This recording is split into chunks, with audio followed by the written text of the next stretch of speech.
কলকাতায় তুফান মুভির এত বাজে রিভিউ, আসলে ঘটনাটা কি? মূলত বিস্তারিত জানতে হলে ভিডিওটি না টেনে সম্পূর্ণ দেখুন। মূল ঘটনায় আসছে।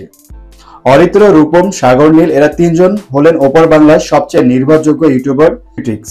তাদের ম্যাক্সিমাম রিভিউ ভরসাযোগ্য, তবে তুফানের ক্ষেত্রে সেটা নয়। শাকিব খান যেমনই সিনেমা করুক, তিনি খুবই এক্সক্লুসিভ একজন অভিনেতা। তিনি টিভির পর্দা ছাড়া অন্য কোথাও ইন্টারভিউ দিতে স্বাচ্ছন্দ্য বোধ করেন না। আমিও মনে করি একজন স্টার এমনই হওয়া উচিত। আজ যদি তাদের চ্যানেলে ইন্টারভিউ দিতেন তাহলে রিভিউ এত নেগেটিভ হতো না। কলকাতার বাণিজ্যিক ছবি এমনিও চলে না, মানও খারাপ, তারপরেও তারা সেমি পজিটিভ রিভিউ দেন। সেখানে তুফান যথেষ্ট উপযোগ্য ছবি, কিছুটা ত্রুটি থাকলেও এই মুভিটি দেখার মতো।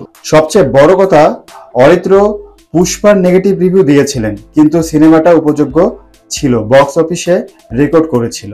এনারাই আবার কেজিএফ 2 পজিটিভ রিভিউ দিয়েছিল, কিন্তু সিনেমাটাতে স্টাইল ব্যতীত তেমন কিছুই ছিল না। অন্যদিকে এরাই জিদের চিঙ্গিস দেখে রিভিউ দিয়েছিল, বাংলা সিনেমার সেরা commercial cinema.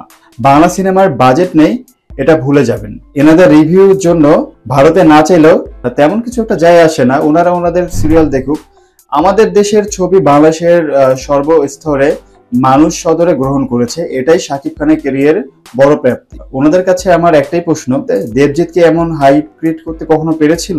So viewers, Kolkata যে এরকম ইউটিউব ক্রিটিক্স যারা তুফান নিয়ে নেগেটিভ রিভিউ দিচ্ছেন, তাদেরকে নিয়ে আপনাদের কি মন্তব্য অবশ্যই কমেন্ট করে জানাবেন। আর এরকম মিডিয়া জগতে নিত্য নতুন আপডেট পেতে আমাদের চ্যানেলটি সাবস্ক্রাইব করে সঙ্গে থাকবেন। ধন্যবাদ।